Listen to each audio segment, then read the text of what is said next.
This is a HeadGum podcast.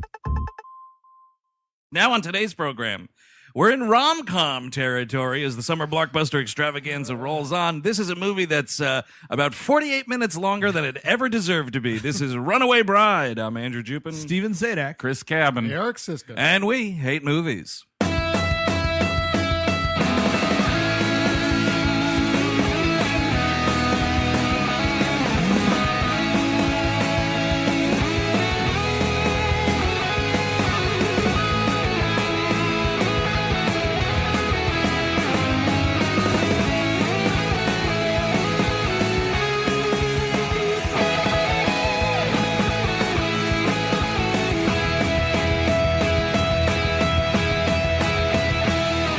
Hello, everyone. Welcome to the program. Settle in for this discussion of a romantic comedy that's known to some as Runaway Bride from 1999, directed. What is the grab ass happening over What is going on? I'm trying to introduce the show. All right. My all right. God, all right. the all right. fucking- All right. All right. Okay. Eric's okay, being okay, immature.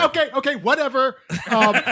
No. Jesus Christ. Eric's being very immature. Chris's and, stuff was touching me. Oh, my God. I will turn this fucking car around.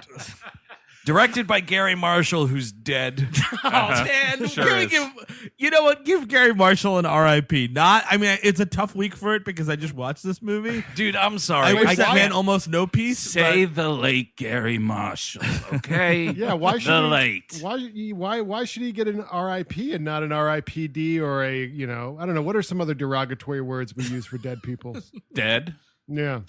He's a, He's got a new job pushing up daisies. There you go. He bought the farm. The rotting Gary Marshall. Oh man. Hey, I bought the farm. I got a great deal on it.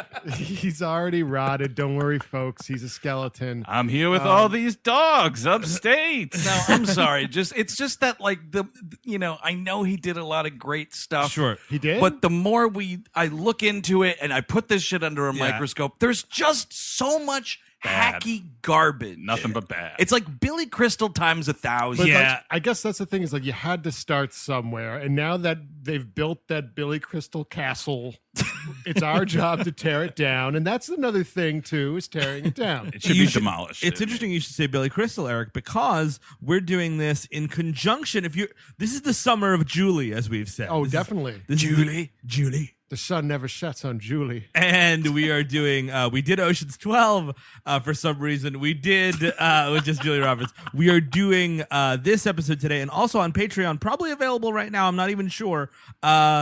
America's Sweethearts with Billy Crystal, Julia Roberts, Catherine Zeta-Jones, and John Cusack. Also, I want to mention that's a double Catherine Zeta-Jones. Oh, that's for your- right. for Yeah, your that's summer right. blockbuster. The summer of CZJ, a lot of people, They a lot definitely of summers. hated each other during Ocean's 12. I'm not sure if they hated each other during America's Sweetheart. I think it's, well, I mean, like, Which one came first? Holy shit. America's isn't- Sweetheart. America's Sweetheart's Isn't first. Joan Cusack in both of these movies? no, John Cusack is not. Ah, shit. John Cusack. No, I knew that. Oh. I knew that. Okay, so it's Just because sometimes it's like I they think do she'll team pop up. up. She'll pop up. And Cusack is in America's Sweethearts, I That's believe. what I was thinking of. That. I'm sorry. I apologize to Ann Cusack. The weird thing about this movie, it's just, I like Julia Roberts fine. I Yeah. really do. I think that she's good in some stuff. She's not great in other stuff. She's got a great presence. Undeniably, she can hold a movie. You know She's what I mean? one of those people, along with like Anne Hathaway, where I'm like, I don't understand why people like hate them. No, sure. with so much vitriol.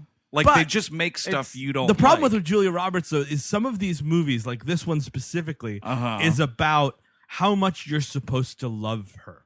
Yeah. I don't buy it. I mean, I think they should have had Eric in the role. Eric Roberts as the runaway How bride. is he her biological brother? That's something that I'll never get. You got the biological sister in this movie. Who's that? She's the character, I think she just goes by Elaine from Manhattan. Uh-huh. She's the receptionist at the office. Oh, that's Julia Roberts' sister. who Chris Maloney. Yeah, that's her cousin that he ends That's up with. Kiki. wait. Hang on a second. Let's get the genealogy. Chris out. Maloney ends up with her cousin who lives in the Maryland town. Yes, that's Garry Marshall's daughter. However, someone in this movie, at the end of the movie, meets Elaine from Manhattan, and whoever the fuck Elaine from yeah. Manhattan that person is- meets. There's Elaine from Manhattan character. That's Julia Louis-Dreyfus. What the fuck are you talking about? Julia listen. Roberts' sister. I think her name is Lisa. We Okay. pull out the family tree of Hollywood, and everyone is related. That's how you get into the business. At Sure. the top, it's the fucking Illuminati. Like, seriously, everyone's related to someone. There's no way anyone can ever achieve anything. How- You have to be born into it. But I just still don't understand how they're related. Yeah, it's nefarious. You don't. You know, people wouldn't can do have it. older siblings there, Steve. I'm not. Aren't Julia and Eric Roberts half siblings? Oh, that might make sense. Are they? I don't know. I don't know. So You know, what- I've never given less of a What? fuck, so I What? can't tell you. I thought I remembered hearing that at some point. Well, they took one of the babies and they salted it, left it out in the sun I to think- turn into a nice raw hot. I Hey, think what Julie, you were Steve's, the queen of Alderaan. I was stuck in the middle of the Tatooine forest. Eric Roberts, Tatooine dunes. dude, Star Wars with Eric and Julia Roberts. That's yes, yeah, please. absolutely. Seeing them kiss in that first movie. Fuck This is awkward. We're brother and sister. I think Steve's point, though, is that how could they be related? Because clearly Eric Roberts is so handsome and Julia Roberts is a goblin. Yeah, I that's think how that's that. Yeah, what exactly. you're saying. Makes sense. So this. So movie what is this movie, Steve? It's about a runaway bride, a bride that cannot commit, that does the sociopathic move of jilting someone at the altar, not once, not twice, but 3 times prior to the movie's starting. I can't tell if you're being sarcastic there. I think that's actually pretty fucking weird and fucked up. No, it's totally sociopathic. Oh, okay. Oh, yeah. Cool. No, it's a sociopathic move. I thought it was one of those Steve tones of voice where it's like, the oh, movie? how could they? Oh my God, society says. No, she's crazy. That's She's fucking I mean, like, Okay. to be engaged and break off a bunch of engagements, that's like something that can happen, and that's just Sure. that you make some mistakes. Look, you you're- find out the guy's a child molester. What are you going to do? You got to call it off. but to plan 3 separate weddings and then subsequently jilt each one of these fuckers at the altar seconds before. That's And a fetish. They were all child molesters. She had a type. All right. I guess so, man. But Well, one becomes a priest. That's clear. Yes. He went for his passion. Yeah, One likes Donal the Grateful Logue. Dead. Hello. Yeah, exactly. What do you think they do at those shows? Hey, No, I And then like what, was the the, Grateful what, was Dead. the, what was the third guy? oh, he was just kind of he was Oh, a, he was- Entomologist. he was an or something? entomologist. Yeah, okay. That's They a had like a fancy Blair word for Witch child. wedding. I don't know what it was, or like it was just a bunch of like they were in the forest. Like Yeah, they kill a kid in that. there's just like a bunch of trees. He put it in a bee or something. I think the deal is when they were supposed to say their vows. Now the ceremony never got to this point. When they said their vows at the start of each of them, they went wow, and a butterfly came out of their mouth, and they had to cut it open. And inside Yeah. of that Got was it. a little scroll that had the vows written. That's on it. beautiful. Yeah. Somebody loved him. Somebody sent a honeysuckle.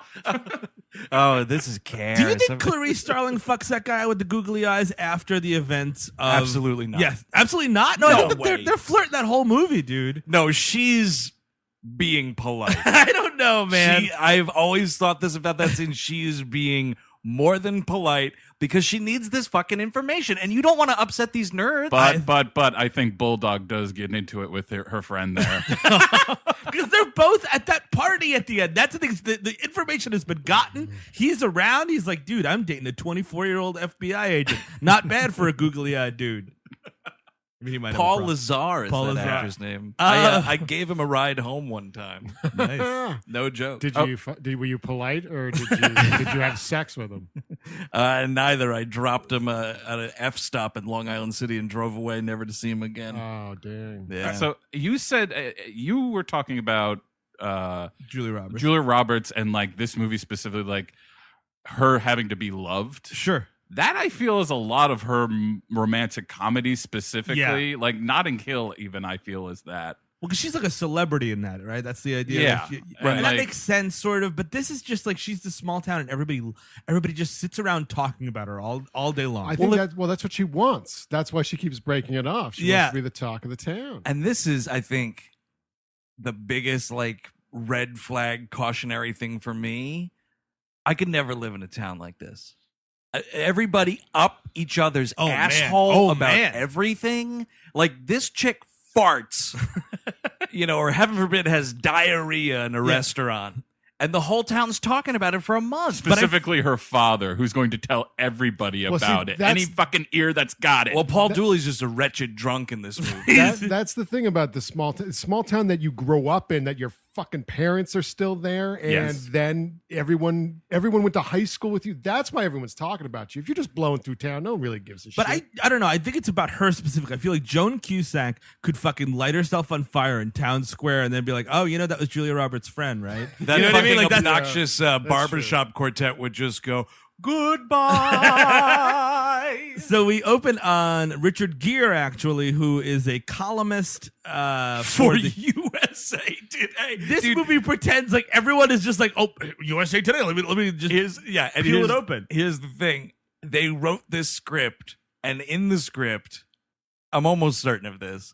It was the New York Times. It have to be. Or the Post, Well, he's clearly supposed to be Ross Douthat. Like, that's just his type. But they couldn't get the licensing, and it was like, oh my God, so much of this revolves around this newspaper. And USA Today was like, hey, you ever stand in a Days Inn lobby at 9 o'clock in the morning? That's where you can find our newspaper.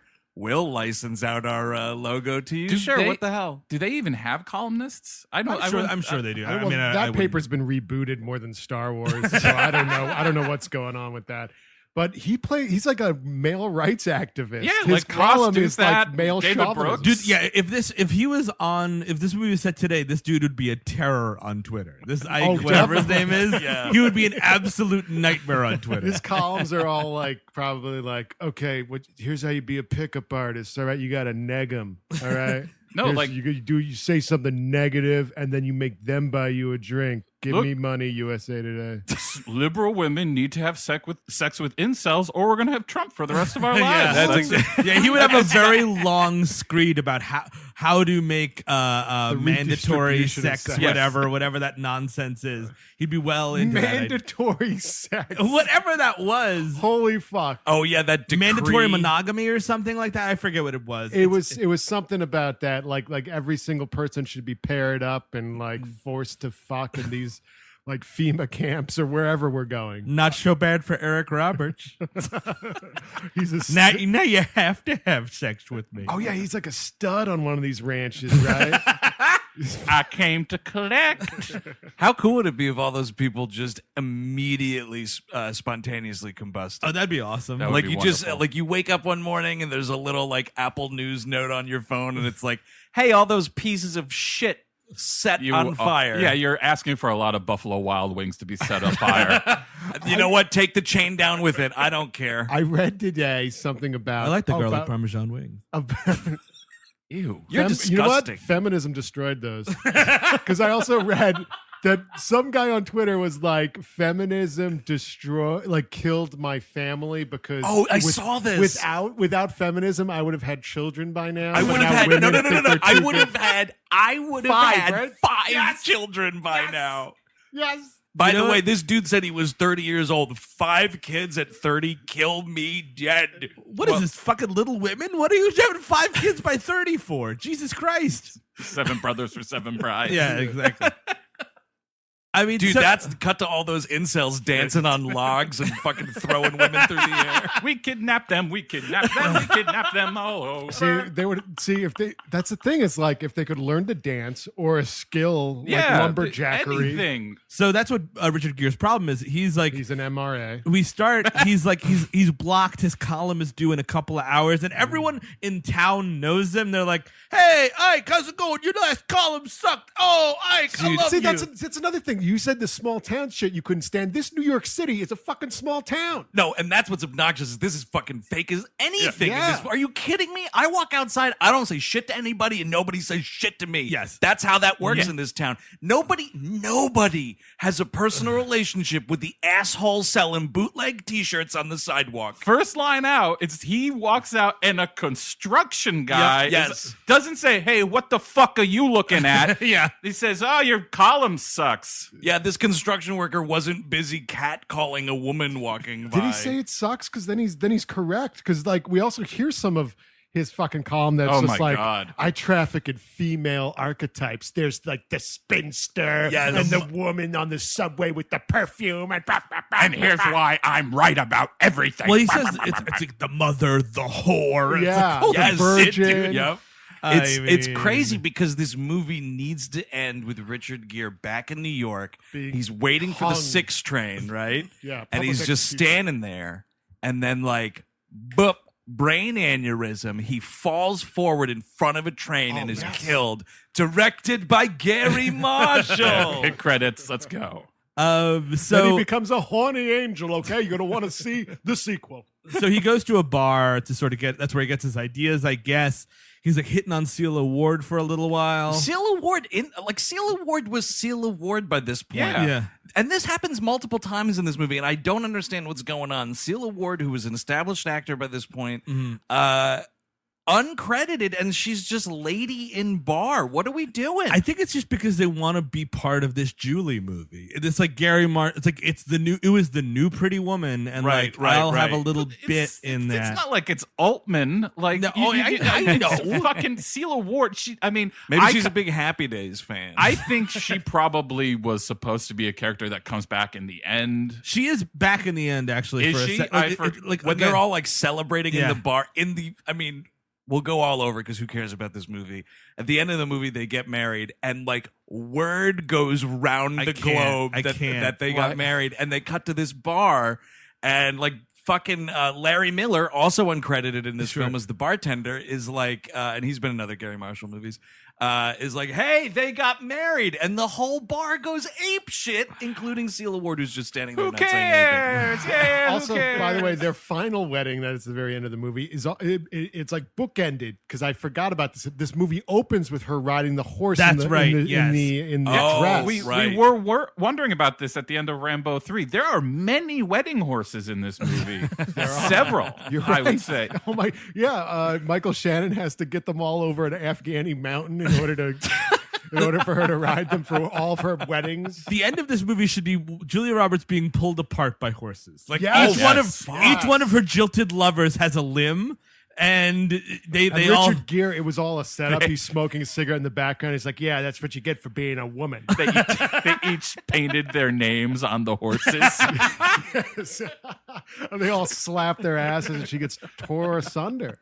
So he runs into this guy. He's like, "Oh my god, I'm blocked from my column." He runs into this guy, Reg Rogers, I think this actor is. I don't know. I saw- Chelsea told me that he was on Friends for a He fashion. was on Friends. I just saw him on Broadway. Actually, He It's pretty does good. almost the exact same thing in Primal Fear. Well, he does this like it's a cartoon drunk. It's like a pink elephant. Yep. Which way to the place to go? It's I'm fucking so Arthur. drunk. Yes, exactly. Arthur 3 dead in the gutter. Does this movie need a plot? I got a plot for you, Richard Gere. Right here. There's the lady. Ridge Ruffles, you got to go broader with your comedy. Go broader. They don't know. The people don't know you're drunk. Watch the Looney Tunes with the little frog that sings. That's the drunk I want you to Okay, be. Animaniacs. You understand what I'm saying? Animaniacs. Do the Animaniacs. Look, I need a hiccup and I need red eyes. That's what I'm going to need from you. All right, here's your motivation. You're a cartoon mouse, and you're having a great afternoon burrowing through wheels of cheese. And then, what's that? A wheel of wine cheese? Now you're drunk. Go. You are officially cartoon mouse drunk. So that's what this guy is. And he's like, blah, blah, blah. He kind of tells a story about like this. There's this woman in Maryland that, has, and he says like she's jilted 7 different people. Right. This is what she does. This is what she does, blah, blah, blah. So, Richard Gere's just a columnist. So he's like, got it. And he goes and he types away and he writes this big column about it. The weird thing is he puts her name in it, which is odd. Like strange. he puts her name and where she's from. It should Why? just be like if you're just doing like a broad column about what like how much you hate women. It should be like there's a woman in wherever or in this country that's jilted all these people, and that's synonymous with blah blah blah blah blah, Right. and that's the end of it. And he wouldn't have gotten fired, and we wouldn't have had a movie. But also That would this be is on fine. Rita Wilson, who's his editor, who's like who puts this in the paper and doesn't fact check it. What? And then Nobody. she fires him. Yes, exactly. Nobody edits. Like she's like the editor in chief. She seems to be like at the head of it, but like he doesn't even have like somebody just to pass it off to be like, hey, does this look right? Yeah, like a copy editor or something. See, newspapers, they're made like this. You write your article, you go to the Xerox machine, and you press 10,000. And that's it. And then you just throw them on the press. Yes, exactly. So this comes out, and it's Also, this dude, I'm sorry, because it happens twice in this movie. The first time is this drunk guy. He goes, they call her the Runaway Bride. Cool. All right. I think we get like 4 instances of the title. I only counted 2. I think there's one later because 2 from him. Yeah. And then I think 1 from Richard Gere. And then I'm forgetting every the last time one. I paused it. Oh, you came saw up it on the again, thing. yeah. Yeah. And this comes out, and we cut to actually Julia Roberts. She's working in a hardware store, and she's like, really funny fake USA Today, by the way, guys, because everyone wakes up and reads the USA Today. This is the funniest part of this movie. It was more popular at one time. No, it was, for sure. But just the not notion this that much. it's splashed across every kitchen counter in America. And they're like, Well, you know what? Back to the Future also predicted that USA Today would take over the world. They absolutely did. You're right. and she's like, oh, real funny, you guys. Nice fake bachelorette party joke about me being the runaway bride. What a lame bachelorette party. I mean, okay. And she finds out it's real. She faints. She winds up writing him a letter. Everyone has really turgid, sweaty prose in this fucking movie. Wow, turgid. Great That's word. right. Yeah, it really annoyed me. So turd. Turd gent. And it's like Richard Gere's a turd gentleman. He gets called into his editor's office. Editor's Rita Wilson, and her husband is Hector Elizondo wearing a rug for some reason. Oh, because I guess that was to make it look like he could marry Rita Wilson, maybe a little bit. Maybe a little bit. Although, you know what? The end of the movie where he's in the suit and he still has this piece on and whatnot, and he's standing with this like cold glare just staring out into this church.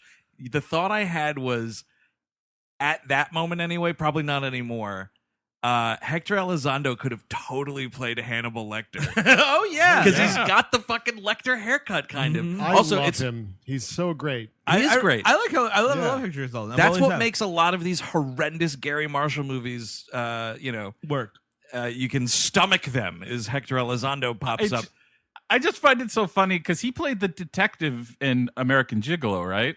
Yes, and that like to have him like this relationship with him now, totally, it's weird. It's just strange. It's important to note also that Rita Wilson and Richard Gere are ex-husband and wife, and Hector Elizondo is not only best buds with Richard Gere, but now married to Rita Wilson. So figure all that shit out. That movie instead. That sounds like a lot more interesting to me. Eliminate the small town shit. Keep it a New York movie.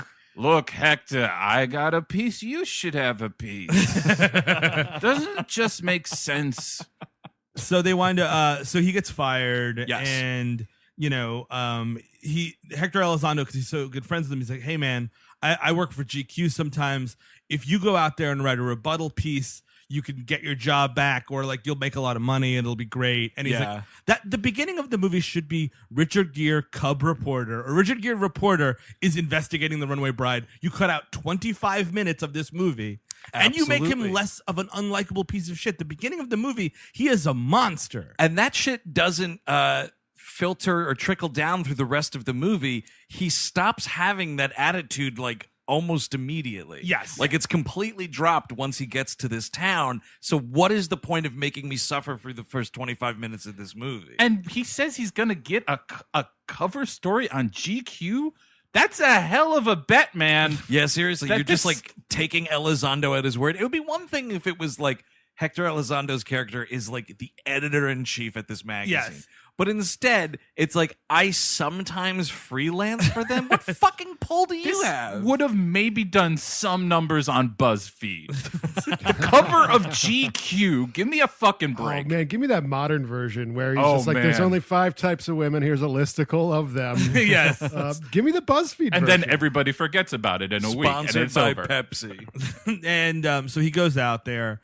He goes to Maryland, which they're pretending is like, I don't know, fucking Arkansas. I don't. No, here's the thing, because you were talking about this, and we were thinking about it. Like parts of Maryland, back right up to fucking West Virginia. That's like, true. It gets out there, man. Yeah, it gets out there.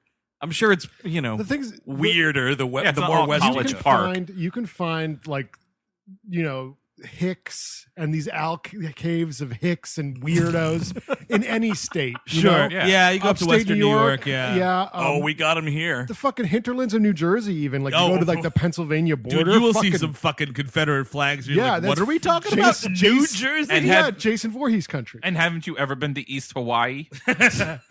No, actually, Hawaii is very nice. And so he goes out That's the one there, exception. and he's like trying to pass himself off as somebody else. You know what I mean? Like, And I hadn't seen this in a while, and I remembered nothing about it. I was certain that the movie was like doing he lies about his identity until the end of the movie. and that's the was it all a bet situation. Boy, that would make more sense than all this fucking nonsense. It's immediately diffused because they are daily subscribers to USA Today and have his picture right there. But the funny thing is, like, the movie never does a good enough job of many things, but of why Julia Roberts or anyone in the town puts up with this dude. Yeah. Because he's a jerk. Like, he's a jerk. He makes fun of people to their faces. Well, that's the thing is like apparently it's such a idyllic small town that like people are like, well, we can't be, he's our guest in the town. We can't be rude he's an outsider. I think also though part of that it is like he's a guest, but also he's a big celebrity kind of a thing. It's like- Because that's what well, the grandmother's like falling over herself trying to entertain him. I got a feeling like a Dogville feeling here. Oh, I like that. Like he came in and like it was an idyllic small town. They're all together, but slowly but surely he asked them, and they all these fucking grievances. That just fucking pushed to the surface. It'd be awesome actually if this movie ended with like Richard Gere comes out of the bed and breakfast and he's like going to go to he's been invited to dinner by Paul Dooley or something, right? He exits the bed and breakfast. And he goes and he's like crossing the town square and he sees a line of like 10 townspeople just standing there staring at him. And he's like, oh, hey, everybody, how's it going? And then like they point at him and he turns around and all of a sudden, instantly, there's another line of like 10 people. And he's like, oh, hey guys, how's it going? And then they start like walking closer toward him and they form a circle around him. And he's like, hey, what's going on, guys? And then this barbershop quartet starts singing, and then all these people stone him to death. I was gonna say, and it's a weird, like, outsider, like Twilight Zone. I was thinking it's gonna be a Wicker Man ending. if James Caan shows up, Yeah. and he's there, and he pix up Nicole Kidman, and then takes care of the rest of the town. I'm ready for that. But like literally, like when they get married at the end, and like she like, and like Christopher Maloney's there for some reason. Like, what is he doing there? And like they grab him, and then they fucking drag him out to town square and burn him on a pyre. Totally. I need a few more pig children if that's going to happen. Oh, you could find some pig children. Can we talk about the children in this movie? I'm sure I didn't notice any pig children. But you didn't notice the terrifying, twisted, weird thing with all the kids in this movie? There's a lot of twins. Twins and triplets out the ass in this. And it's freaking me the fuck out just thinking about it. It's my fetish. Apparently, at least according to the Tribune, Garry Marshall said like he noticed in populations of small towns there was a larger number What is of this triplets fucking and weird twins. Garry What are Marshall you eugenics? talking about? It makes no fucking sense. It's Welcome a children back of the damn to, situation. Welcome back to Garry Marshall's eugenics. It's so weird. You've Like sent away for this tape, and here it is. there are 8 more tapes on the way, so I hope you really like eugenics. This is how you turn your town into a pig farm. All right? By pig farm, I mean a twin city. By twin city, I mean twins. Thank you for allowing me to advertise in Soldier of Fortune magazine. Garry Marshall is hosting the video at the end of Get Out. Yes. If you are watching this video, it means you got the coupon in USA Today. So he goes to Joan Cusack's store to sort of a hair salon. That's where Julia Roberts is. She just kind of hangs out there. and like he's pretending to be somebody else, but this is where they dye his hair a really funny color. Oh yeah, all sorts of colors. Mm-hmm. And he kind of lets his intentions be known because they, like, hey, look, lady, you ruined my life. You got me fired and you messed up my hair. So I'm gonna write a hit piece on you, and I'm gonna find out everything about you and make you look like shit. Yep. And she's like, well, I'll marry you by the end of this movie. Don't Sounds worry about right. I'll marry this guy. So moving along, like everywhere she goes, he winds up being there. First of which, she is getting married to Chris Maloney, a young Chris Maloney. Yeah, I mean, fresh off of Oz, probably just doing SVU at this point. SVU started in '99. Okay, so yeah, it's that era Maloney, and the problem is also Maloney. They never make him. They try make him kind of a dunce, a coachy kind of dunce kind of a he's guy, a gym teacher. But it never fits because he's too nice and too charming. So you're like, why would you dump? That's true. I've never known a coach or gym teacher to ever be kind or exactly. Like he's very nice interested to her. in anyone. Well, that they don't really decide if they want him to be funny or not. Yeah, like that's kind of like which is so dumb because Christopher Maloney has one of the hilarious. best examples of comedic timing you can find. Sure, he's a lot of fun in this movie. I just got a flashback to my small town gym teacher. Oh shit, Mr. V, who secretly dated a student. Oh, And- nice. Ours didn't. It was not so secret. Well, no, this becomes not a secret because after she graduated, then they officially got together, and wow, he was just allowed to still be a gym teacher. wow. for Good thing he years and wasn't years. Mr. VD. I think he probably was. What about your gym teacher? This guy was having sex with students? he was having the Gym teacher? the football coach. I forget his name. Well, don't say it here. Yeah.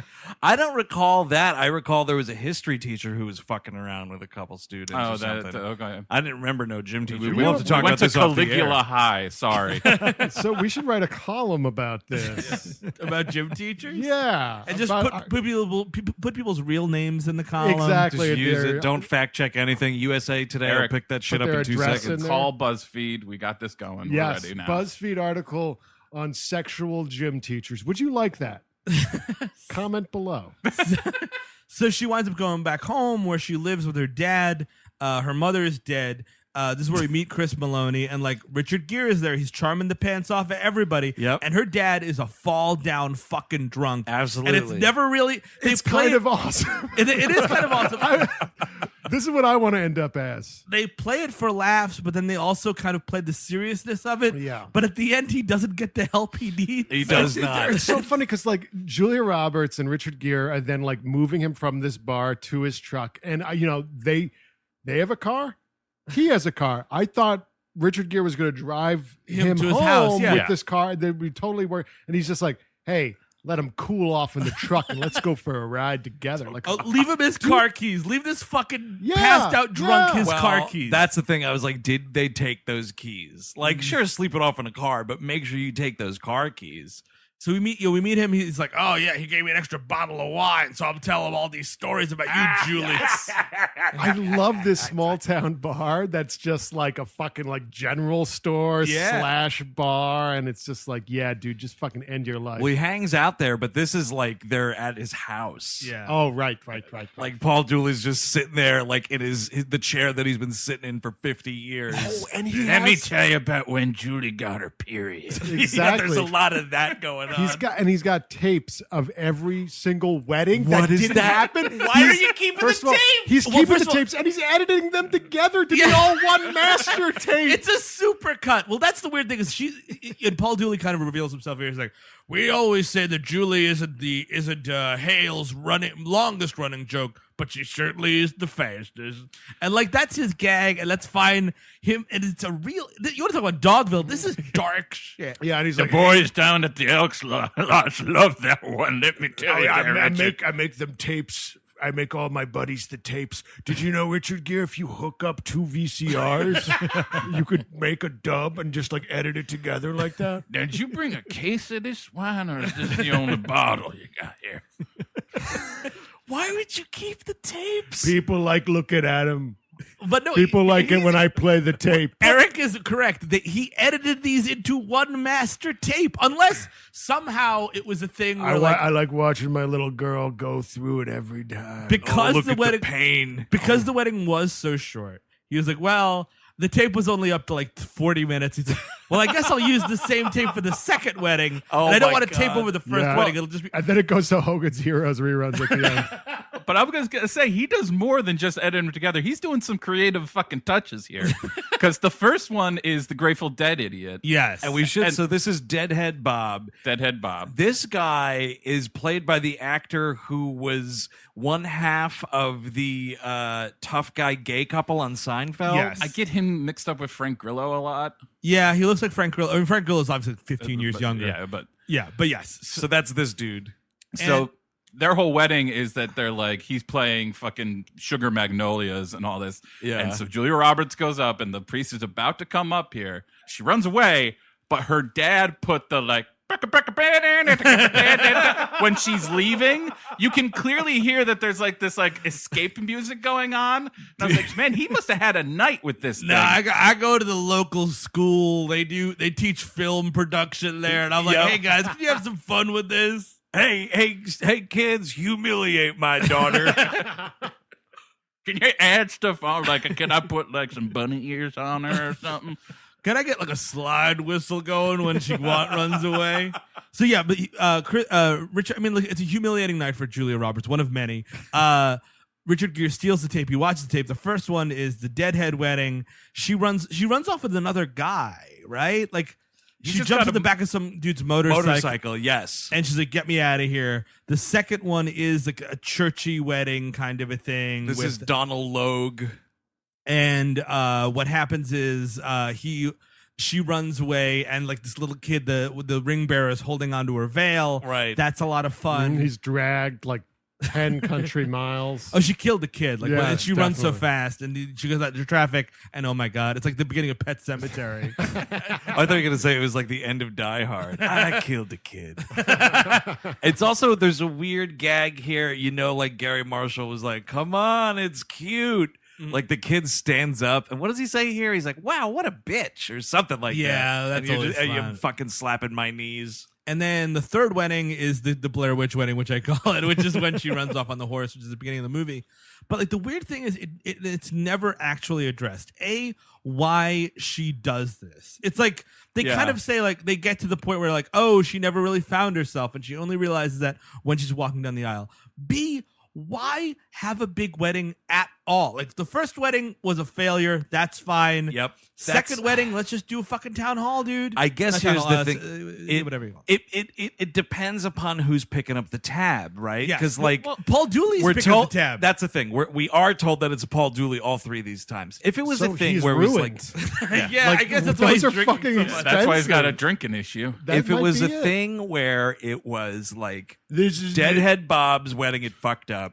Second time, it was like Donal Logue's parents were like, you know what? Our son's never been married. Yes. We want this to be a nice thing. We'll pitch in. I can see that. Yeah. But Paul Dooley specifically says that he's shelled out for all three of these weddings. This is the $100,000 tape. All right, okay. It cost me $100,000 to make all those weddings. Me and Ted down at the liquor warehouse got awfully close during all those weddings. Oh God! You might be right, Eric. This is what he's doing. It's all he's gonna submit this to America's Funniest Home Videos. Yeah. He is Smart guy. He's waiting for it. That's how I'm gonna recoup it, man. You think someone getting kicked in the nuts could beat me getting financially ruined over a decade? But isn't the biggest prize on America's Funniest Home Videos like $10,000? Yeah, that's true. Make up for the Deadhead wedding at least. Is that still on the air? America's Yes, Funniest There's, Home Videos? there's some Some sort version. That one thing will never bastard die. Never version. die. Is it still Alfonso Ribero's doing it? Isn't it like Or maybe- Tom Bergeron? Or No, something? he's long gone. Oh, Yeah, is he he left. dead? No, he hasn't a- been doing it in Oh, years. he It's been should be Alfonso dead. Ribeiro from Fresh Prince. So wait, did she get marriage license each time? That's a great before? question too. Like Usually you are legally married by the time you actually get Yeah. married. You know what I mean? Like the, Well, it's a weird like you have the form and whatnot, and then like at least this is the way we did it. You Like gotta you go and mail you it get in. it, and then like it's signed and shit. Like it was signed and shit, and then like, the at- witnesses and all that and stuff. then you Oh, okay. mail it. Yeah, and yeah, then- whatnot. okay. But the thing is, I mean, like, it's like, and I totally understand this happening once. Like, maybe you freak out, but like to do it 3 times, and like, she's so flippant about it. And every time, like, so the next movement of the movie is Gere tracking down all these dudes. right.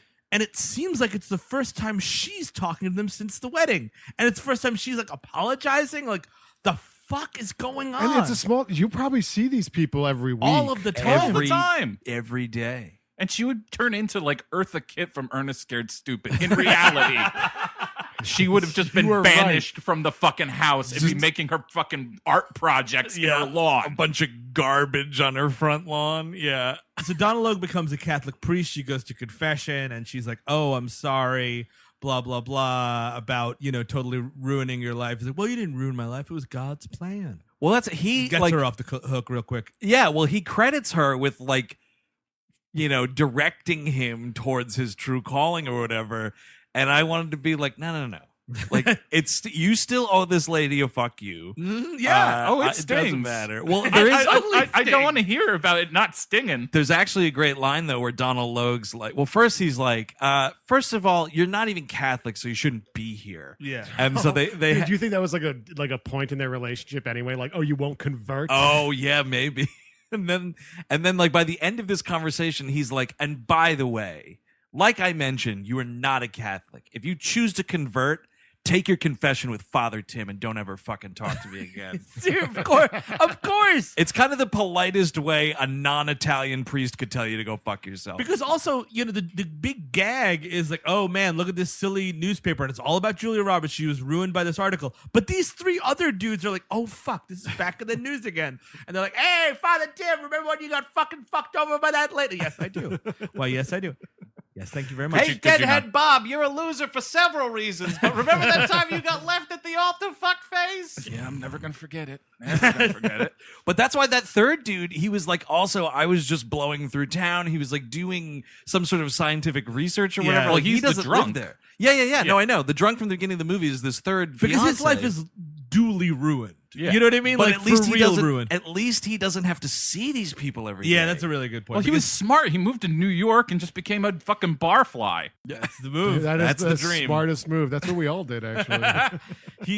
So then he goes to Deadhead Bob, and Deadhead Bob is a mechanic, and they're just talking, and this is when Richard Gere is there, and he's making fun of this guy to his face because he's like, "Hey Bob, isn't that really cool?" And he's like, "Yeah, man, it is." It's like, Bob? I mean, I know you're stoned. Well, Bob? it's that fucking tired as fuck. Like, oh, you listen to the Grateful Dead?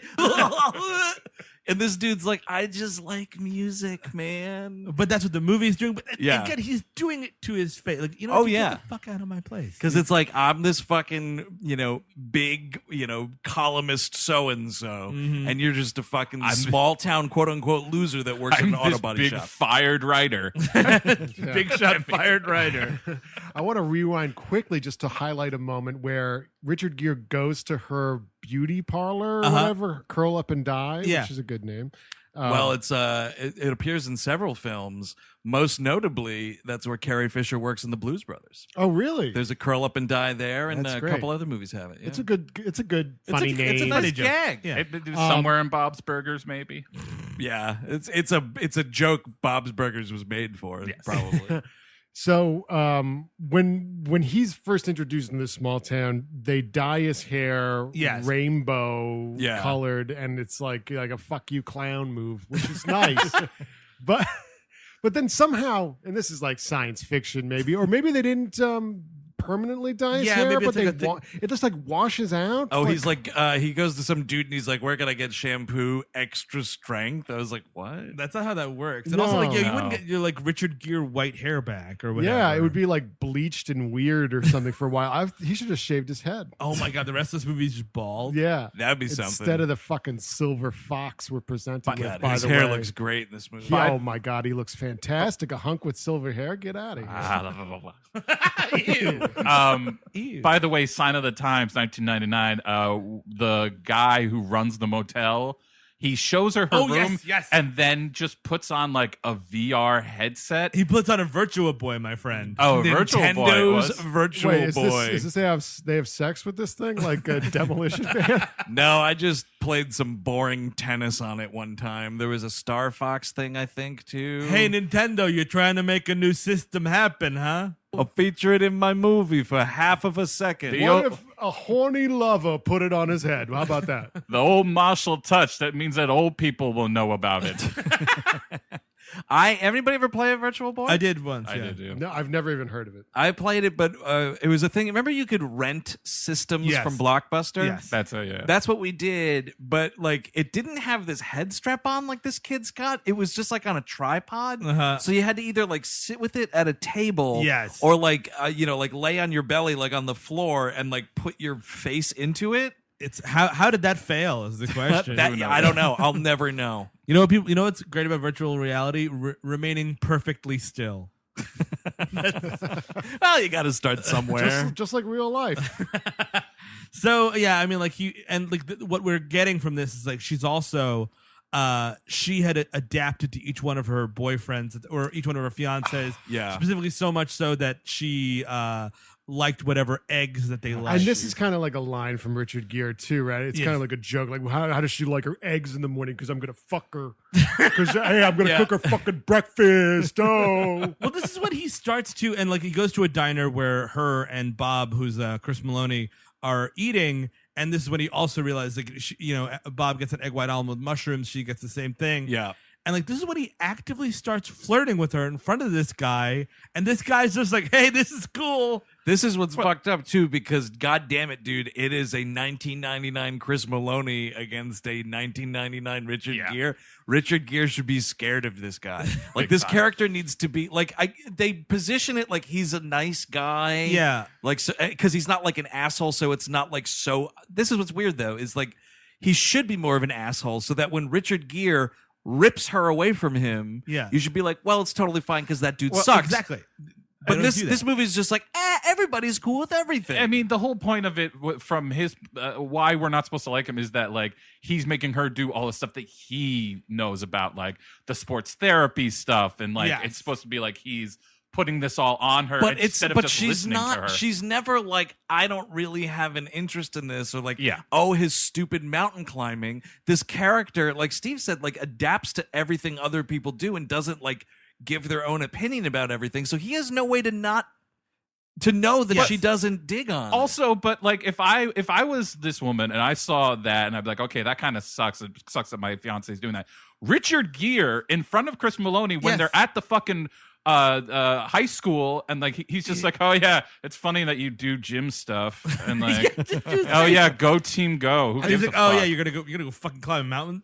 When they're having dinner together, he's like with the family and everything, he's like, yeah, I'm not gonna have my honeymoon with 2 Sherpas and a yak. And Chris Maloney's like, that's awesome. Like, this should accelerate into like a cult situation, like with the Wicker Man ending Steve came up with, and then the whole town marries Julia Roberts. Oh, she becomes like the figurehead of the town. Yeah. Exactly. Well, everybody in this town wants to marry her anyway. Like she's only had 3 fiancés, but like she's had various degrees of relationships with a lot of people in this town, including Joan Cusack's husband. Oh which is God! a big point Wait of a second, contention. you're going to Berlin, Maryland, the place where everyone wears white robes, and if you just go there, you have to marry their queen and pledge fidelity. Yes, exactly.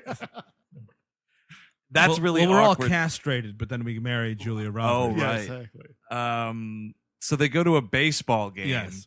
And I guess it's just like a town-friendly baseball game. This is where she's dressed like she found an outfit in Sheryl Crow's garbage. This fucking cowboy hat she's wearing. The cowboy hat, this weird like 3/4 length T-shirt with like cartoons with dialogue bubbles on them. Fucking Fruitopia wrapper on her shirt.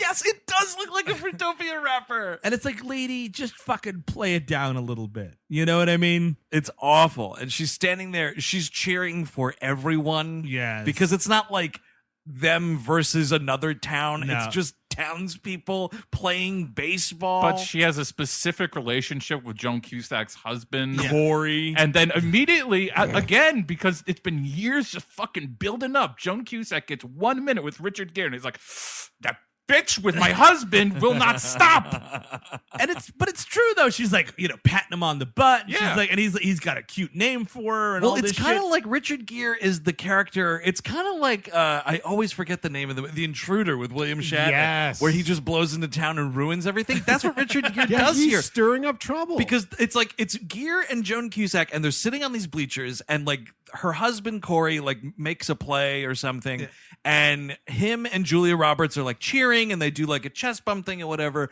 And Joan Cusack is not paying attention to shit until Richard Gere's like, wow, all that rah-rah chest bumping with your husband, huh? Are you cool with that?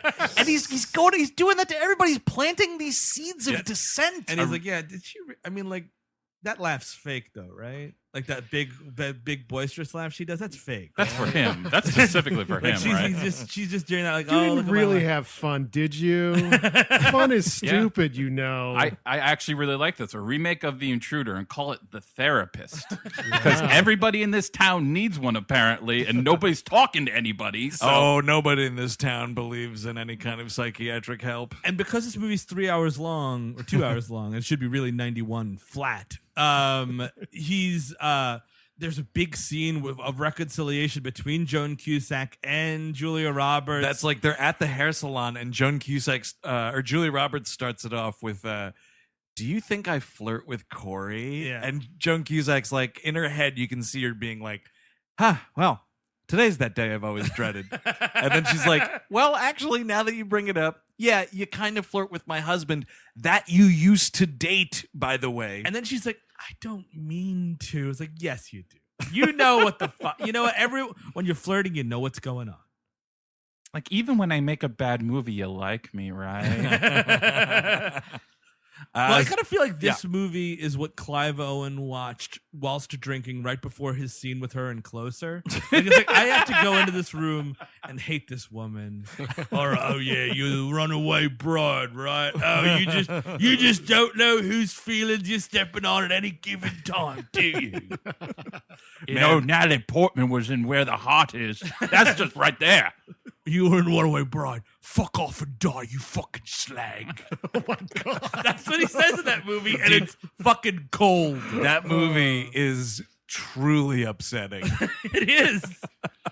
Hey, Michael Lee, just give me a bottle of Bushmills and a Runaway Bride. I'll be ready for the scene. All right, Clive, I got you here a DVD. I'll need the VHS. I want the grain. You don't even give a shit about Joan Cusack, do you? She's like your best friend. You flirt with her husband right in front of her. I'm so mad at this character. I hate this runaway bride. Oh, yeah, you fell over because that backpack was too heavy? No, you didn't. You just did it to get attention. You're a faker. I knew I smelled Richard Gere in our bedroom the other night. I knew it. I found the gray hairs. My pubes aren't grey. I know whose is. I know for a fact I dye my pubes black. Bunch of white pubes on my pillow. So then the next move in a situation like this, when you're trying to like diffuse this dude writing another horrible story about you, you break into his hotel room. Oh, yeah, for sure. And she steals his notes. And the next movement of this sort of movie is like, she realizes, well, he's going to write this negative story about me anyway. I better invite him in, and then he'll write a good story. Right. But also, I want him to pay me money. I'm going to demand $1,000. Because of everything is so flimsy, they keep adding more reasons. Every scene's a new reason why she's allowing him on this journey with her. There's so much like backflips that they're doing here to make this movie work. Because these people would hate each other. They would just hate each other. That'd be the end of it. There's no way to bring two people like this together. And, it's just, it says fake as, because it reminded me of this, even though what I'm about to reference is a leaps and bounds better movie.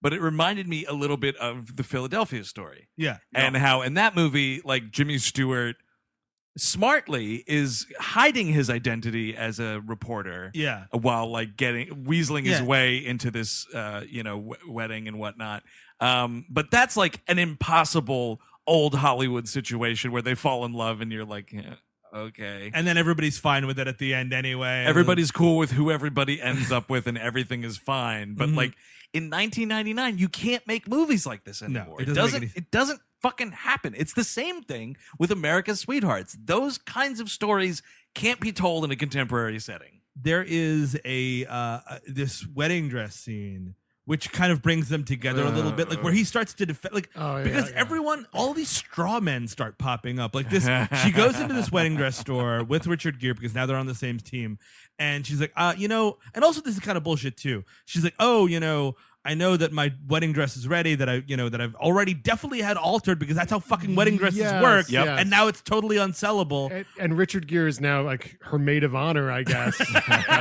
And she's like, but I've changed my mind. I want the wedding dress in the window. And the woman's like, you can't have that. That's $1,000. You don't have $1,000, bitch. And it's like, what are we talking about? No, this is what's crazy. She doesn't.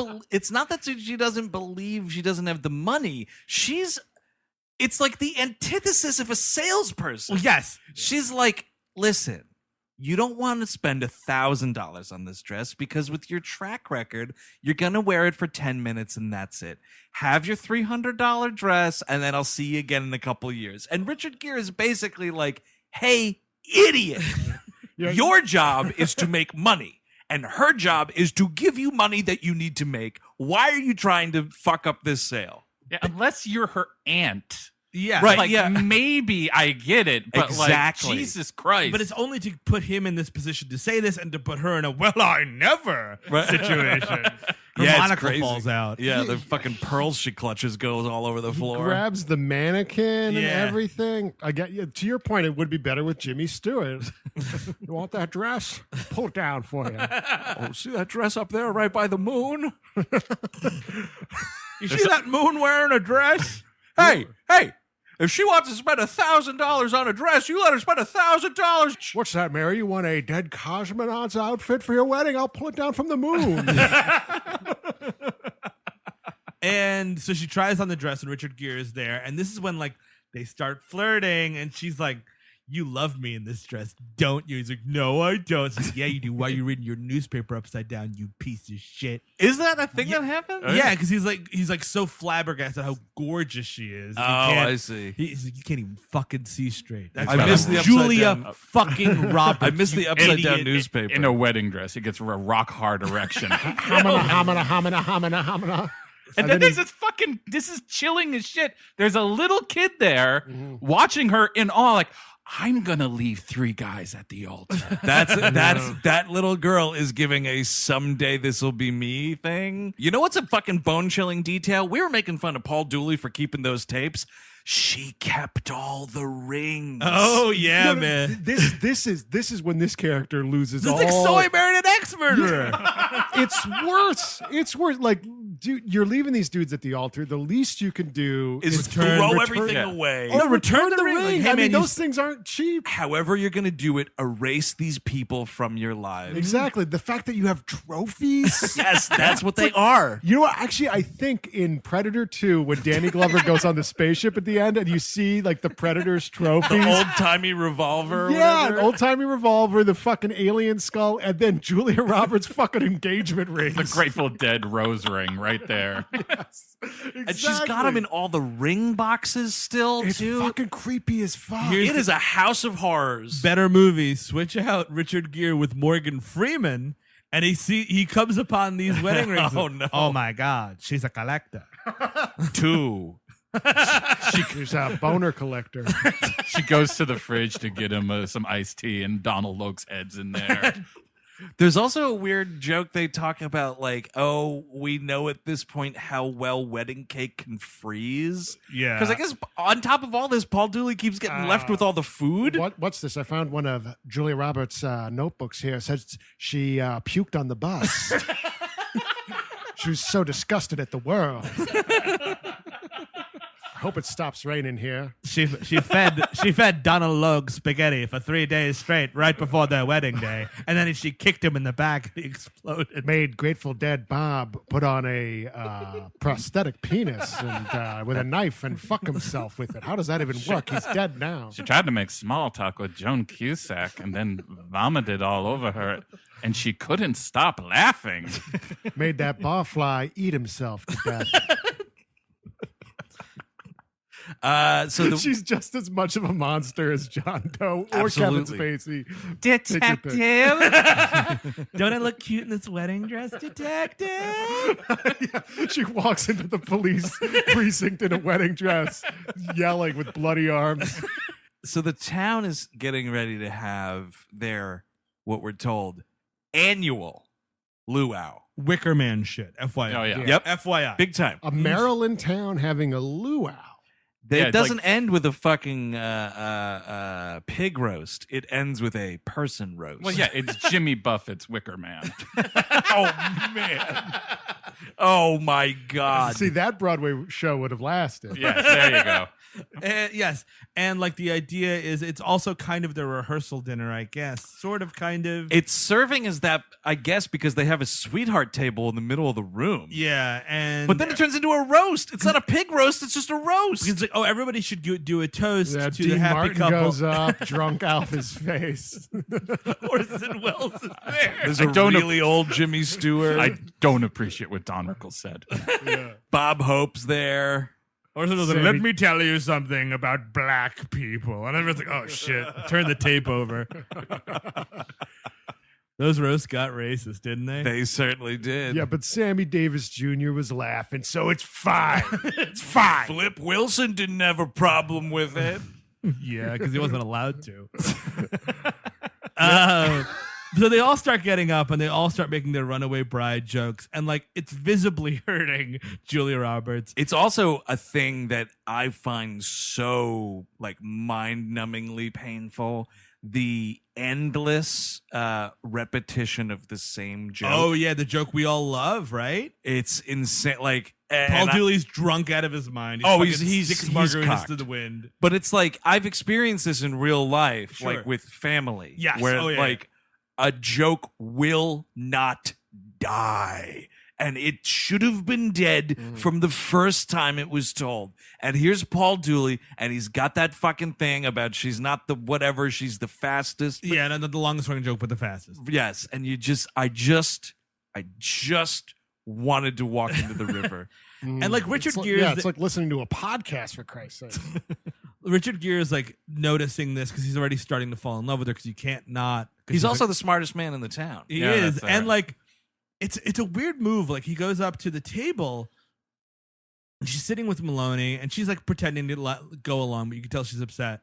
And like he goes up and like kneels down next to her. He's like, "You okay?" And if I'm Chris Maloney, I'm like, "The fuck did you just say? Like, The fuck do you care? yeah, back off, dude. Like this is actually my fucking rehearsal dinner. Can you Yeah. stop flirting with my fiance in front of me?" Exactly. And then he gives this big speech. He's like, yeah, here's a toast. May you all find yourselves an easy target. May someone point out your faults for a while. By the way, Paul Dooley, you're a fucking alcoholic. Yeah. You know that? I hope you get hit by a fucking bus. And another thing, all you phony friends, Yeah, get just out of here, man. All right, okay. And now let me talk about the women in the room. And then Liam Neeson's like, oh, very smart, but you've only slightly delayed their fate. You come in here, you drink all my Mai Tais at my luau party. Yes, that's what should have been in the Dark Knight. Is him at a fucking luau for some reason. It's the Joker goes up to a pig. Let's put a smile on that face of yours. And then the Dark Knight Rises, he's like having a party at like a big like sushi bar / hibachi restaurant. And he's like, you come in here, you drink all my hot sake, you fucking phonies. And there's your trilogy of drunk tell-offs. And then the TV show Gotham, they could do a toga party once that kid gets of age. Yeah. You come in here, you do all my keg stands. Get out. Are you gonna butt chug? Because I'm gonna butt chug. So she runs out, and then they have their like big moment, Big where blowout. She's like, you were only here. You made it worse because you pointed it out, which is actually kind of true. Like in that scenario, you kind of ride it out, and then it's over, and then like everybody hates each other, but it's fine. I mean, at that moment, I was like, fuck yeah, Richard Gere, this is awesome. But you're right, because then you immediately have to pay for the aftermath. But also, he's a piece of shit. Get off of your soapbox. Well, Give she me calls shit. him a cruel-hearted piece of shit, which is or a cruel-hearted Accurate. something. This around- movie's PG. No one's getting called a piece of shit. You piece of shit. I mean, it would be infinitely better if anyone was called And a then piece Clive of shit. Owen comes out like, oh yeah, that's right. You look at you go to fucking Luau. Of course you did. You know you're gonna break that man's heart. Stop going light on her. Richard Gere, stop it. Your father was right. You don't see any Hawaiians at this party? That is a weird thing, man. Just all these people around like, it's a luau. And you're like, mother of God. By the way, Laurie Metcalf's in this movie for some reason. Another uncredited performance. What is with this uncredited nonsense? Maybe everybody was just embarrassed. Yeah, take my name off that. Yeah. Like, no. I'll take the check, but don't. Feel free to not credit me. And like, she's about, she's about to go to his side, but she's like, no, I'm going to go through with the wedding anyway.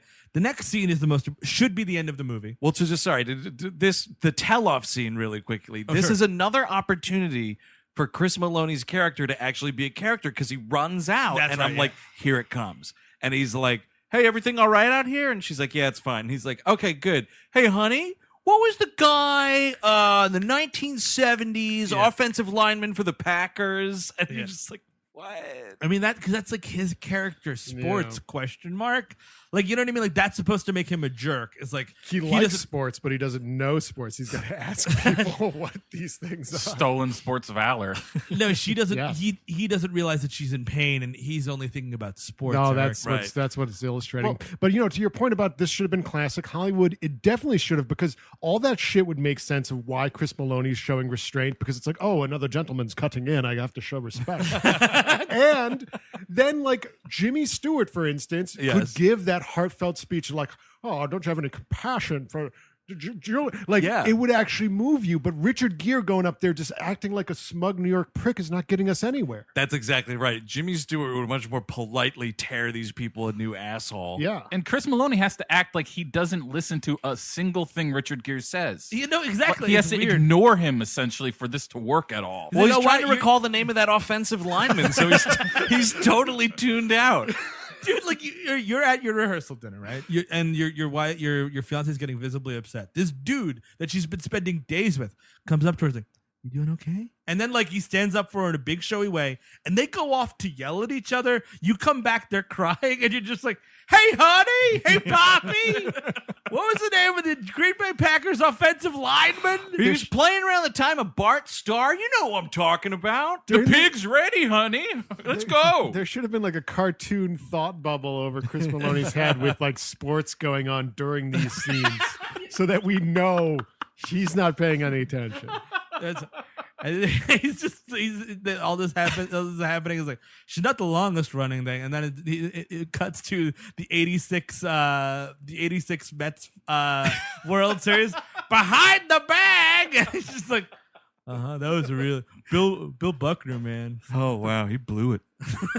Wow. Am I getting married or what? Is that pig ready? I'm starving. So the next day should be the end of the movie. It's the rehearsal. It's the actual wedding rehearsal. And there's a really flimsy thing where like Joan Cusack is like, "You're bringing Richard Gere to the rehearsal?" And she's like, "Yeah, I want him to see it. You could just shut up. The movie's happening." And there's not enough people. The Reverend doesn't show up. He's like, and Maloney's like, you know what, Chris, you know what, Richard Gere, you be the Reverend. So he stands in the Reverend spot. And as she's walking down the aisle, she gets nervous. And Maloney's like, I got an idea. You know what? I'm going to coach you through it, honey. Richard Gere, why don't you be me? You now get in the groom spot. And I'm going to coach you through this. This has to be like a fetish or something. Yeah, that's kind of true. Totally. He's got a cuckold fetish. He's he's got a half a stack working right now. Yeah. I mean, maybe that's what turned him on initially when they met. Like, oh yeah, she fucking treats those guys like shit. She humiliates them in public. Oh my God, it's the ultimate orgiastic experience, being publicly humiliated at the altar. So he's like, I'm going to coach you, because he has the sports science. You have to visualize the end zone, blah, blah, blah. Yeah. So he's like walking her down the aisle. He's like, just look towards the end zone, baby. Look towards the end zone. Sports, sports, sports. And she goes there, and like they go through the thing, and they start to make like full on make out. Just making out right in front of this dude. I was so shocked by this. I literally went, yes. Because like the fucking balls on the both of The them. both of them is the big point. The both of them. It's great because Gere leans in and initiates, and then she whole hog goes right back, and you're like, oh. They're like fucking eating cake together right there in their mouths. And like, I mean, I guess that's when Maloney's jerking off. Is that how that works? Yes, he's got a visible erection in this scene, and it's very weird. No, like he finally punches Gere in the face. It is, I guess the wedding is off, and like she has the fucking nuts after destroy. Like, this guy's probably down a couple of grand anyway for the wedding. Easily. Like, Sure, buying the suit, buying the ring. At least, and paying for the wedding, getting a tuxedo that's shaped like a football referee's uniform. And he's like, he storms out of the church. He's like, honey, you know, at least I didn't jilt you at the altar. This is progress for me. At least I backed out before the wedding, is what she says. At least. And then then he turns around and he's Clive Owen.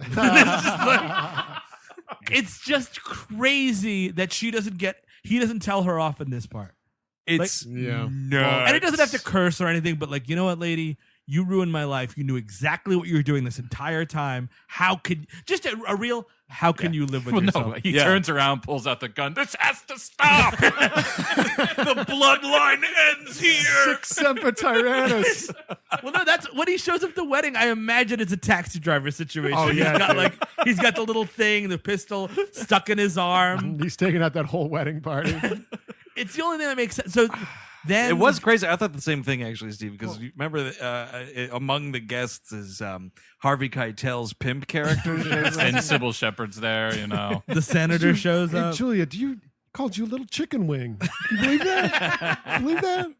By the way, before we get ahead of ourselves too much, there is 60 minutes left of this movie. There is indeed. Actually, that's what's crazy is like the movie. They're This should be the making end of out. the The movie's over. I was like, cool. I fucking paused it. 35 minutes left. Could not believe it. The most outrageous thing happens next when Richard Gere's like, well, how you still got the wedding date saved? Why don't you just marry me, a man you met less than a week ago? That's fucking crazy. I think my brain was like, okay, so Chris Maloney left, and now Richard Gere is thinking he'll be left, and this will prove his article right. He'll get that number up to 7 or whatever. Yeah. Because it was like 4 in real Now it's life. where it'd be 5. well, that's what's hysterical is because the next thing they do is a montage to make you think like months are going by, like they're reading to each other in front of a fire. Fucking And I'm weeks or it's something. fucking A 5 day. days. Yeah, it's 5 days. you know the classic 48-hour getting to know each other period. yeah, sure. And all of a sudden, the town falls in love with him. This is where you get the trailer line of the grandmother getting a perm, and everyone's like, "Oh, I like him. He's funny. He's smart." And the grandma, who all of a sudden becomes the Randy grandma character, it's a little too late. At I know. 80, She at should 94 be fucking minutes, thirsty the entire film. she's like, "Oh, I like his tight butt. Oh, I'm an old. Isn't that fun for anyone? I would sink my dentures deep into that butt. I would peg that butt if I could, dearie." that salad. Rim it all day. Maybe he likes a woman behind him. Granny likes eating I'd ass. clean it so well it'd be like he'd have white wall tires. They used Remember those? They used to call me the bidet. Why, God? Quick question, Richard Gere. Dentures or no dentures when I'm eating your ass?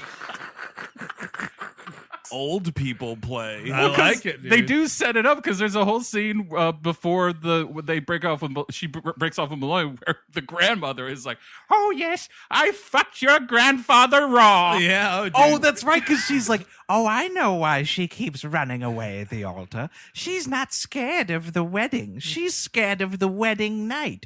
So for another instance of an old person being humiliated, just to back up a hot second. Sure. There is a scene that's kind of important, except it's not because they don't do shit with it. But before she goes to the rehearsal, Grandma is making dinner for her and for herself and Julia Roberts and Paul Dooley. And Paul Dooley, he's sitting there. yeah. He's got a big old glass and the PBR cans right there.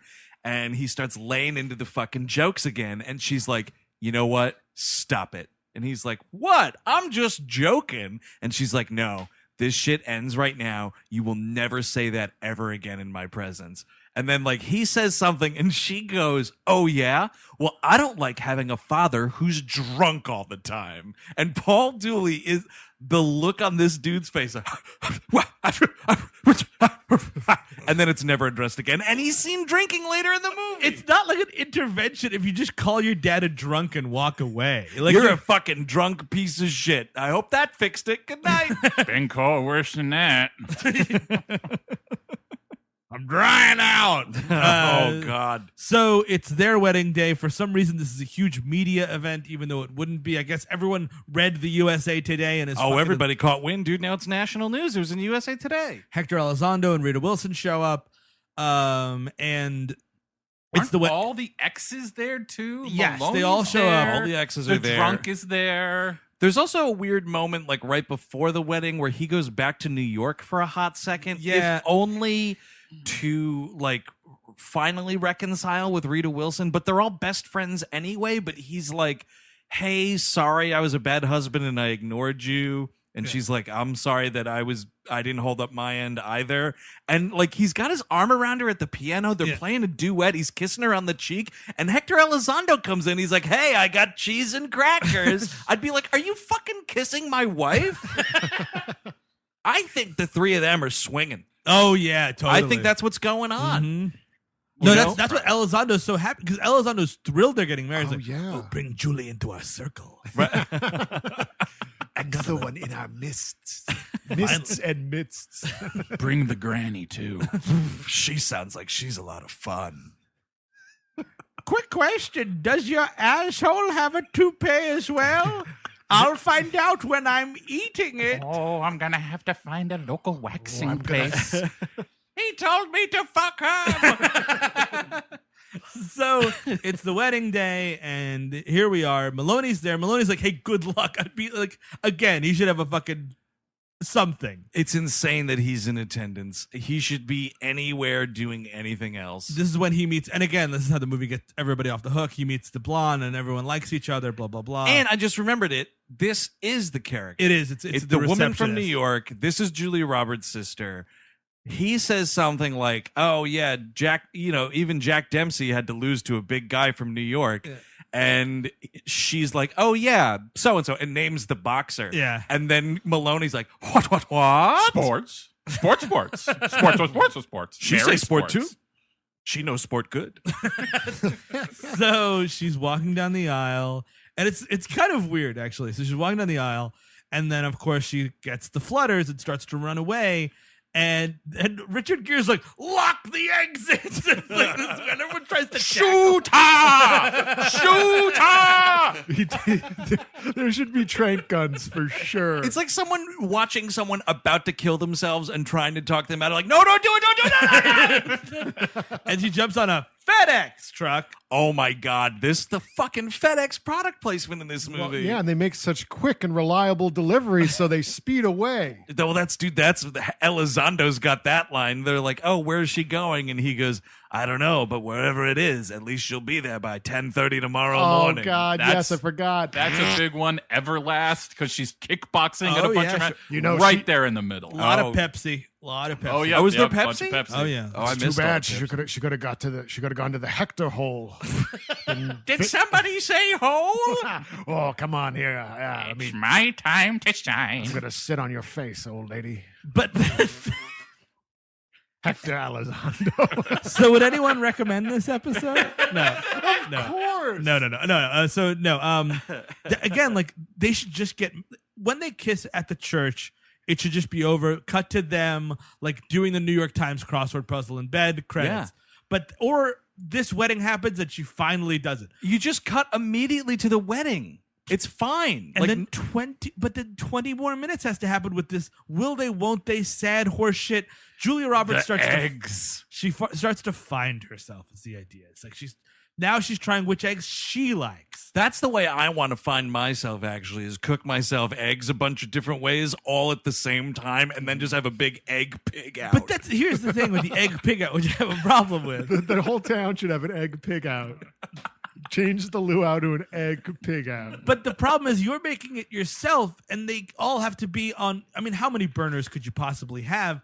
Some of those eggs are going to be cold. You're eating cold eggs, absolutely. That's going to affect your liking of those eggs. That's true. And if it's one thing I know because I went to college, eggs don't microwave well. The move is God. to go to the same diner 30 days in a row, different eggs each time. And make a documentary about it. Dude, breakfast, lunch, and dinner. Oh, wow. Yeah, Your diner does it all day, so do... Yeah, that's a good Yeah, point. exactly. I love eggs from my head down to my legs. I was gonna say you could get like 3 types of eggs in one sitting. They could all be hot. Like, Sure, yeah. You Oh can my you can God. move But some. she's got like 12 to 15 different kinds of eggs. Yeah, and she's that's like, too this much. egg, that egg. The No, a lot of those supersize are me cool. angle is smart because then you could eat nothing but eggs for 30 days, and then you'll see how your cholesterol's bad now and stuff, and how eggs are evil. Supersize me every day. Remember the song in that Yeah. movie? Oh, okay. Runaway bride going down the wire. One of the rules is I'll only have home fries if they ask me if I want home fries. And then I'll be really shitty to all my girlfriends and lovers and Oh, but no, this is the move. Is then she turns into like the old egg crone. Every day she goes to yeah. the diner and she's trying different kinds of eggs. What the fuck? Sometimes she's with got to be ketchup. known for some fucking weird thing in town that now no one knows her for running away from marriages. They know her as the weird egg lady. Hey, fuck you, egg lady. What you eating today, you crazy old weirdo? Oh, look at you, love those eggs. Oh, you doing eggs with black beans and tortilla chips? That's actually quite delicious. That'd be my favorite kind of egg. What's weird is she decides on eggs Benedict as Yeah. her favorite.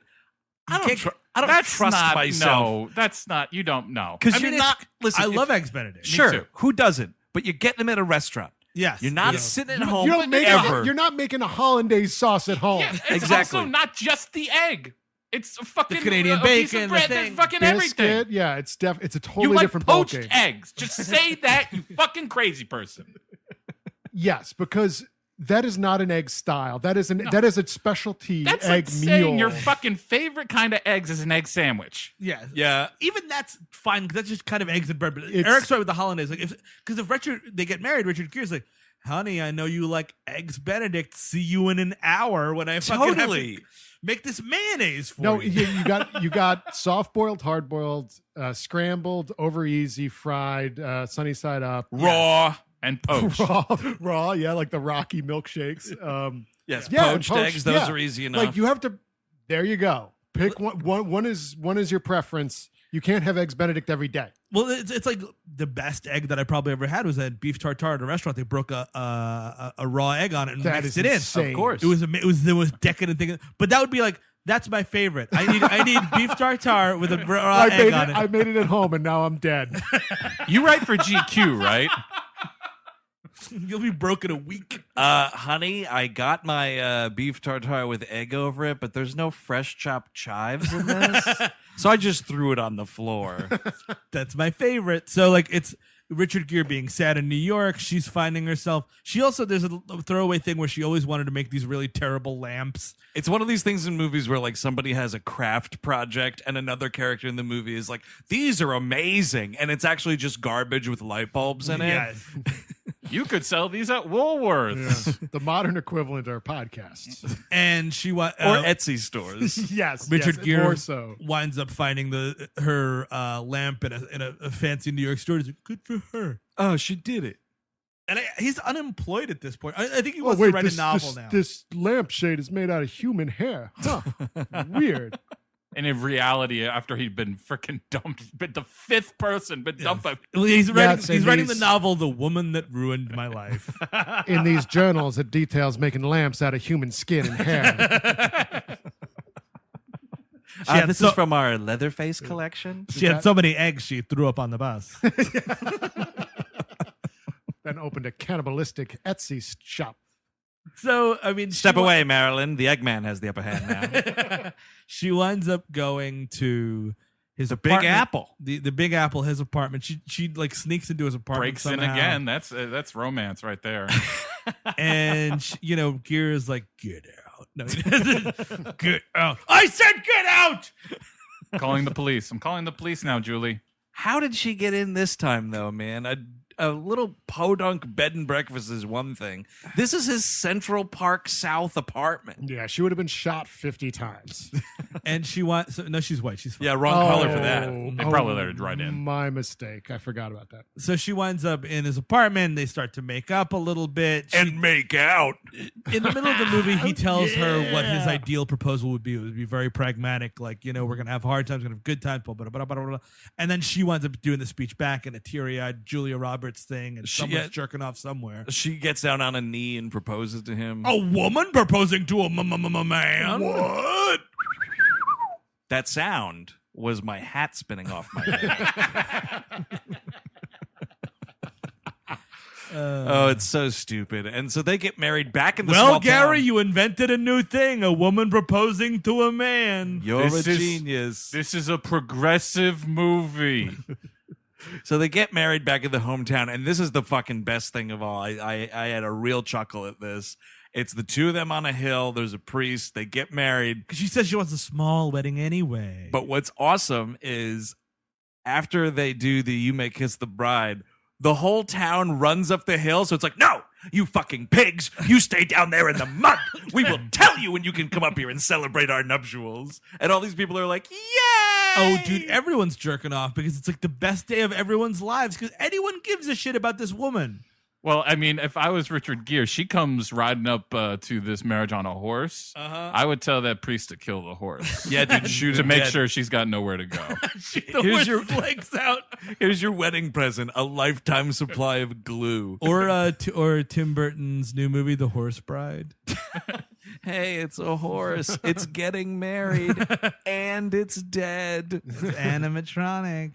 It's He's fun, right? singing, though. Look at the patchwork where we sewed the horse back together. It's kooky. The horse has a button for an eye. Do you ever see that Hannibal episode where a person that goes into a horse and becomes a horse? I think about that all the time. Wish I was a horse.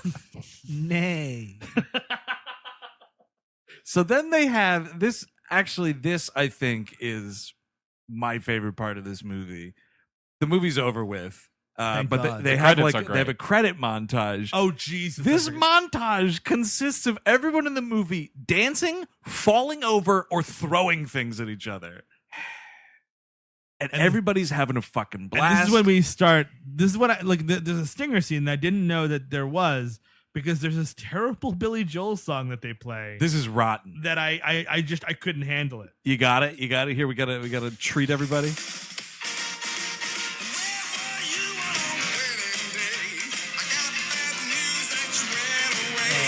God. Turn it on! Turn it on!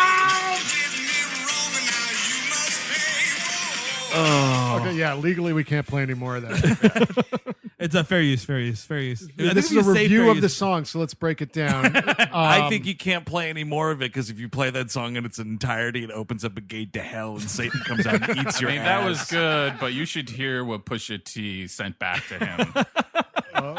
Billy Joel needs to have some rivalries, definitely. So Pusha T would be the rivalry I to Billy guess Joel? that's Man, if I mean, like, you know, Billy Joel's getting up there. If he died in a rap feud, that'd be pretty cool. right. I That'd didn't be see that fantastic. coming. So that song's not good. Yeah. I There's guess an it was- Eric Clapton song that's also shitty as fuck. That's on the soundtrack. And I guess this was made for the movie. The Billy or- Joel song was, as far as I could tell. He deemed it not appropriate to put on any album of his own. That's right. Which good for him on that. Elton John called, was like, "You're not going to play that at Giant Stadium, right?" Do you think it was a thing where Gary Marshall was like, "Hey, Billy, my daughter's getting married. Could you write a wedding song? I got a promise it'll be secret. No one will ever hear it." And Billy Joel like sees that movie on HBO one day. He's like, "Oh, what the fuck? That song sucks. The stinger scene is what were you saying, Kevin? I was going to say, if Elton John was his rivalry, the one he went out on, Elton John versus Billy Joel, that's a good one. I think that's a good rivalry. I'd It watch is. them fight to the death. They have songs going back and forth, just beating the shit out of each other. totally, dude. Dueling pianis. Drunk behind the wheel.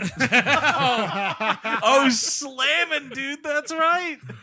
That would be amazing. Just fucking sick burns going back and forth. Sing us a song, stupid glasses man. And so on. These are better than the originals. It still sounds like shit to me.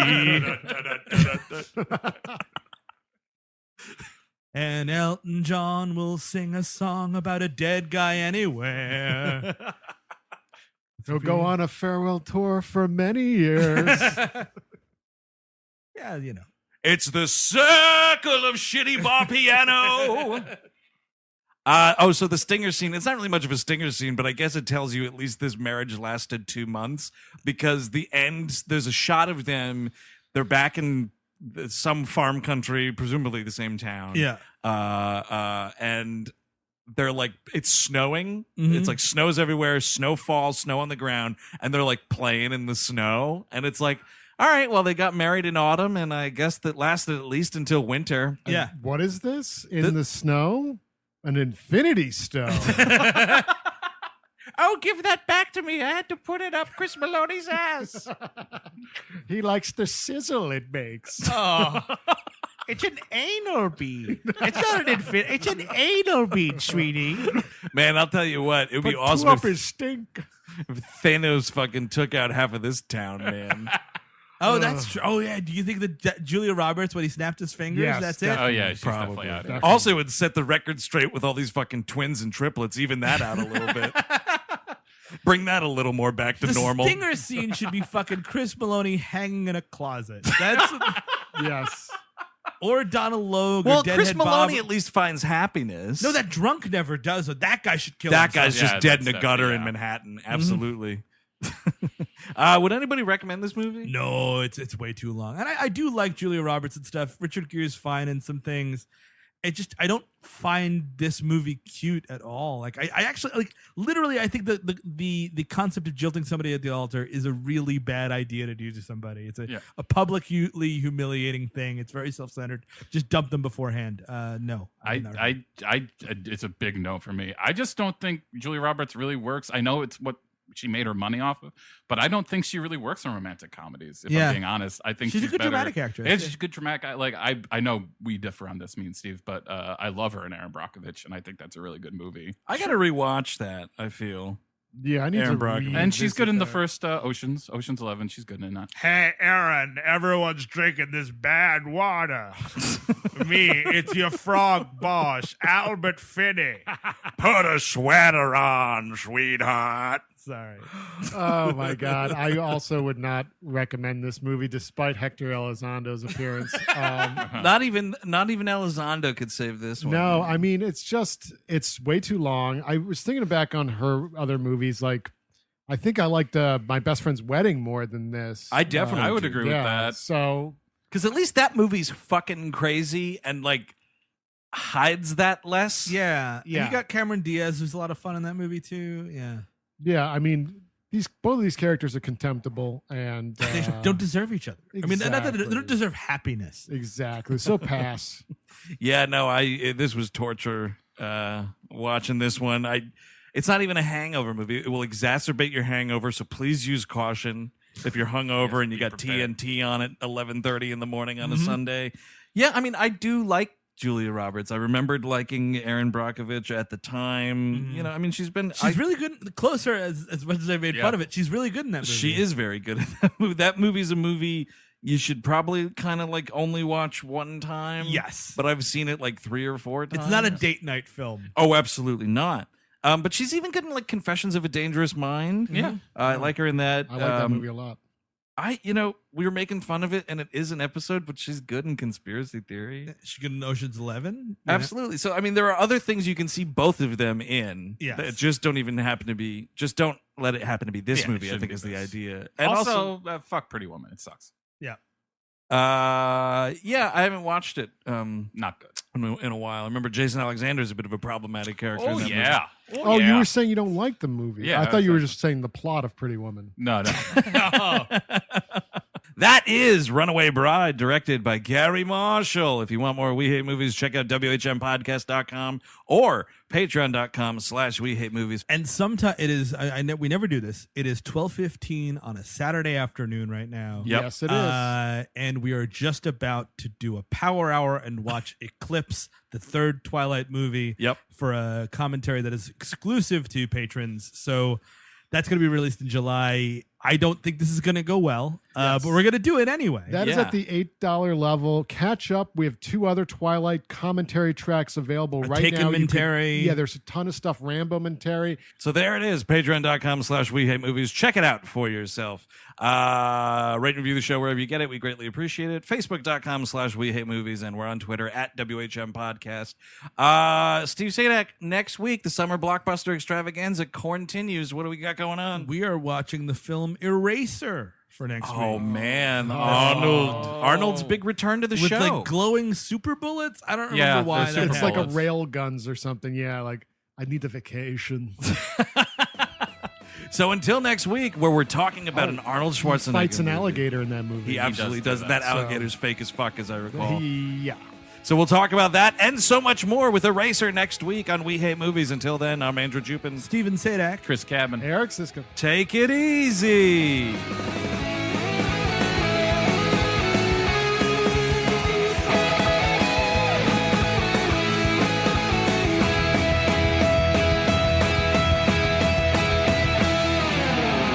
That was a HeadGum podcast.